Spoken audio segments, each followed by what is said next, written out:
tous et heureux de vous retrouver pour cette web-série où nous partons à la rencontre des pères de l'Église, donc ces théologiens jusqu'au VIe siècle de notre ère. Et pour en parler, je suis heureux d'accueillir une fois encore Philippine. Bonjour. Bonjour. Philippine, aujourd'hui nous allons clôturer cette web-série avec Clément de Rome.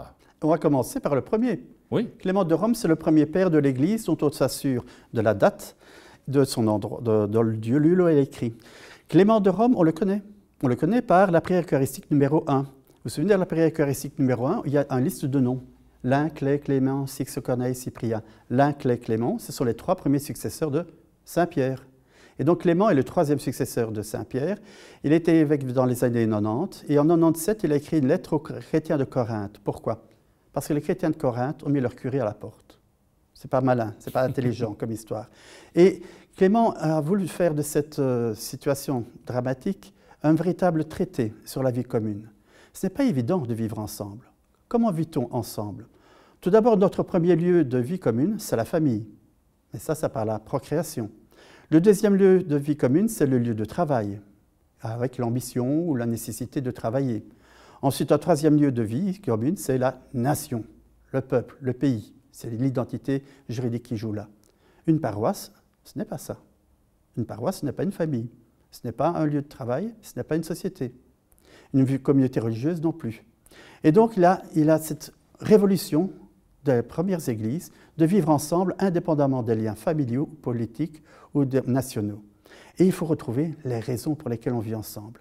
Et c'est la raison pour laquelle le traité, la lettre de Clément de Rome aux Corinthiens est un magnifique traité de réflexion sur c'est quoi vivre ensemble, quels sont les éléments importants. Et il le fait véritablement avec beaucoup d'humilité et de simplicité. Clément de Rome n'agit pas comme un évêque qui prend son bâton et tape sur la table en disant « arrêtez, vous faites ceci ou cela ». Il se dit « asseyons-nous et réfléchissons ensemble ». Et la première chose qu'il met en garde, c'est l'excès de zèle. Très dangereux l'excès de zèle. Hein? Il existe, paraît-il, dans certains pays, un petit village ou une petite église. À côté de cette petite église, il y a une petite sacristie. Et dans cette petite sacristie, il y a une madame sacristine qui, par excès de zèle, nettoie la sacristie et même le curé n'ose plus y rentrer. Ça, c'est l'excès de zèle qui peut créer des effets tout à fait négatifs. Et c'est cela, contre cela donc que Clément de Rome met en garde en se disant qu'à force de vouloir défendre Dieu, à force de vouloir défendre la liturgie, on en finit par haïr son voisin. Qui aime Dieu au point de haïr son voisin n'aime pas Dieu, mais une fausse image de Dieu. Et donc, c'est la raison pour laquelle, à partir de cette mise en garde contre l'excès de zèle, il va embrayer sur l'humilité. Quelle horreur! L'humilité. Voilà bien une qualité, un défaut qui est sévèrement critiqué. S'il y a bien quelque chose de commun entre Platon et Aristote, c'est le même mépris que tous deux, ces grands philosophes, ont à l'égard des hommes humbles. Pourquoi? Pour eux, l'humilité, c'est juste bon pour les vieilles femmes qui ont faim. Il faut voir la situation. Les femmes en Grèce n'ont pas le droit d'avoir de l'argent. Si elles sont veuves, il ne reste plus que la mendicité ou la mort. Et donc, il y a des femmes qui, pour survivre, commencent à honorer, à louanger, à applaudir. « Ah, mon Seigneur, comme vous êtes beau, comme vous êtes grand, donnez-moi à manger. » Et c'est cela, cette forme d'humilité qui est condamnée par Platon et Aristote. Ce n'est pas cette forme d'humilité que Clément de Rome met en évidence. L'humilité n'est pas non plus très cultivée dans notre société. Vous pouvez imaginer qu'un marchand, au marché ou bien dans son magasin, dise « Oh, mes tomates sont rouges, mais pas si rouges que ça, vous savez, etc. » Il ne peut pas vivre. Et même pour pouvoir avoir une place, il faut se battre. Il faut se battre parce qu'il y a des concours, des concurrents. Alors, quelle est donc cette forme d'humilité que Clément de Rome peut donc exalter et que nous pouvons et que nous devons pratiquer? Simplement reconnaître que nous sommes enfants de Dieu et que nous ne sommes pas les chefs. Et Clément de Rome va donner deux exemples de cette humilité. Le roi David. Le roi David, un homme humble, mais non, c'est un chef de guerre. Il a rassemblé en une seule nation les 12 tribus. Il a installé la capitale à Jérusalem. Il a fait venir l'arche d'alliance. Ça, un homme humble, non, c'est un homme courageux, fort, entreprenant, ambitieux même. Mais il est humble aussi. Parce qu'après avoir commis l'adultère et le meurtre, il a reconnu que c'était des fautes graves qu'il a commises. Ce n'est pas parce que c'est un chef militaire ou un chef politique qu'il peut tout se permettre. Ça, c'est le premier exemple de l'humilité que Clément de Rome donne. Il en donne un deuxième, le serviteur souffrant. Le serviteur souffrant, cet homme innocent qui a été mis à mort, et surtout, chose bizarre, que sa mort sert au salut de la communauté. Mais évidemment, les chefs d'opposition à l'intérieur de cette communauté, qui ont chassé leur curé. Ils se croient plus malins que les autres, ils ont raison. Et qu'est-ce que Clément de Rome leur dit de manière indirecte? Taisez-vous, taisez-vous, écoutez, reconnaissez l'autorité de votre curé. Oui, mais ce serait faire, c'est autant une forme de suicide personnel. J'ai la vérité en moi, il faut que je la dise. Mais non, dit Clément, taisez-vous et ça ira beaucoup mieux. Je crois qu'on a souvent l'expérience de ce genre de choses. Donc on aimerait dire à certaines personnes qui se croient plus malignes, plus intelligentes que les autres, de temps en temps se taire. C'est une démarche d'humilité. On le voit donc, Clément de Rome a voulu faire partir d'une expérience humaine, très simple, très profonde, très riche. Et l'a situé ainsi dans cette espèce de milieu d'amour, de cette nouvelle forme de vie communautaire qui est basée sur le désir de servir et d'aimer les autres. Ce qui est impressionnant en vous écoutant en Philippiens, c'est de se dire que voilà, Clément de Rome, qui écrit à la fin du 1er siècle, il est déjà confronté à des situations très humaines que l'on vit toujours aujourd'hui. Mais c'est ça qui est merveilleux avec la père de l'Église. Donc, Clément de Rome, c'est le premier écrit que nous ayons. Le deuxième écrit qui vient de Rome, c'est une affaire d'adultère. Comme quoi, on voit que tous les problèmes sont partout les mêmes depuis toujours. Et ce qui est très beau, c'est de voir comment eux ont essayé de résoudre ces problèmes, ont essayé de pouvoir dépasser la faiblesse humaine pour la transfigurer par l'amour de Dieu.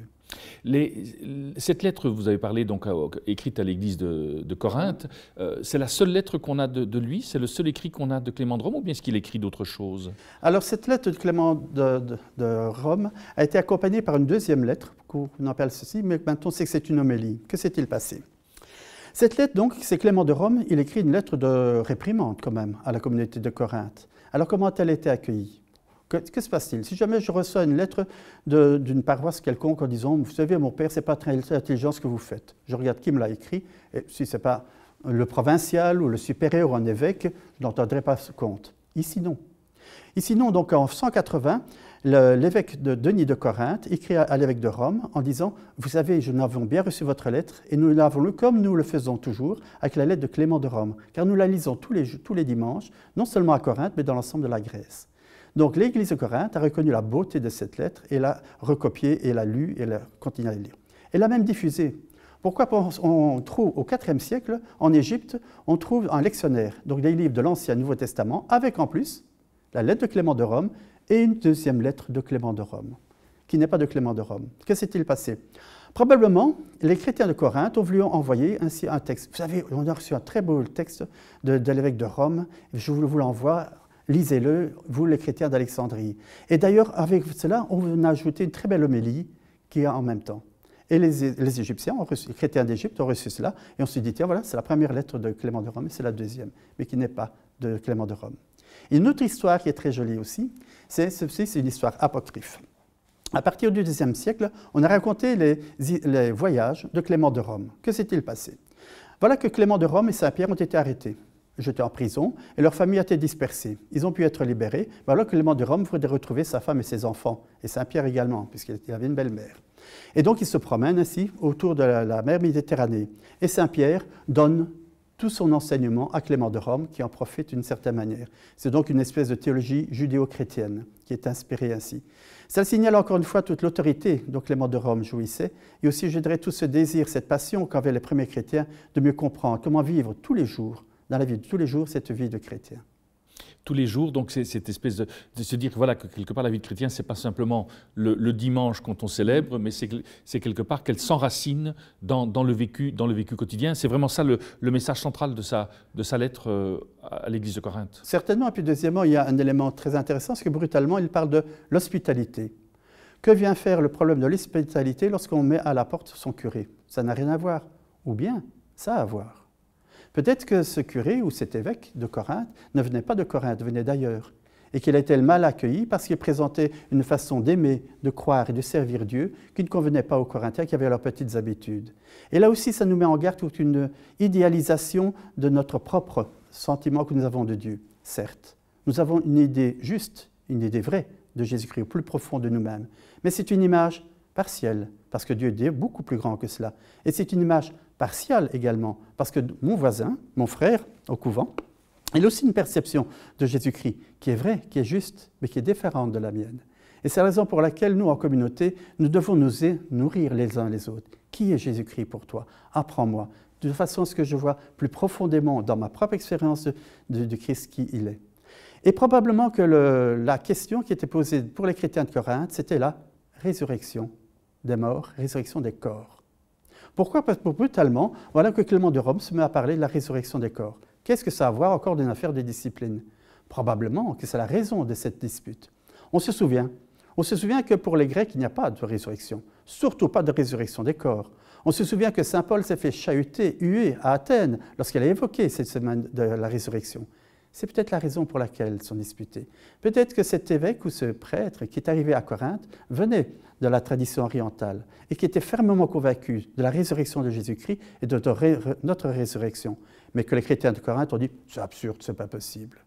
Encore une fois, nous devons apprendre à être humbles quand on entend parler de Dieu, de laisser résonner à l'intérieur de nous ce nouvel appel, ce nouveau visage de Jésus-Christ qui nous est évoqué. Merci Philippine pour avoir pris le temps durant cette web-série de nous présenter différents auteurs. Je sais que vous avez écrit une bonne dizaine de livres sur les pères de l'Église et donc il ne reste plus qu'à les découvrir et à les lire pour justement s'inspirer et nourrir notre propre foi. Nous arrivons donc au terme de cette web-série. Merci de nous avoir accompagnés et quant à nous, voilà, je vous dis à très bientôt au nom de toute l'équipe qui a préparé cette web-série. Je vous remercie. Au revoir.